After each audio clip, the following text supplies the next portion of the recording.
Short film എടുത്ത സമയത്ത് മലയാളത്തിൽ അധികം എന്റർടൈനർ ഷോർട്ട് ഫിലിംസ് അധികം ഇറങ്ങാത്ത സമയമായിരുന്നു.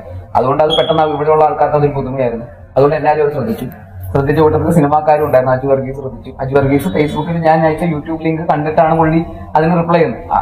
ഒരുപാട് പേർക്ക് മെസ്സേജ് അയച്ചു. വരെ ഞാൻ മെസ്സേജ് അയച്ചു.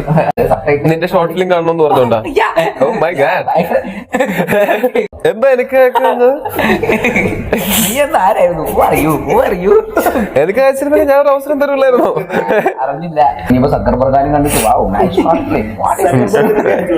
എല്ലാവർക്കും അയച്ചു. ക്രിസ്റ്റഫർ നൊളാൻ,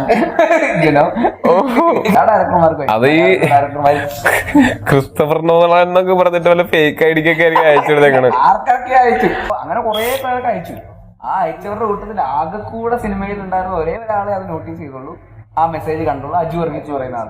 അത് കണ്ടിട്ട് അദ്ദേഹം അപ്പൊ തന്നെ റിപ്ലൈ ചെയ്തു, മെസ്സേജ് അയച്ചു, കൊള്ളാം എന്നൊക്കെ പറഞ്ഞ് ഷെയർ ചെയ്തു.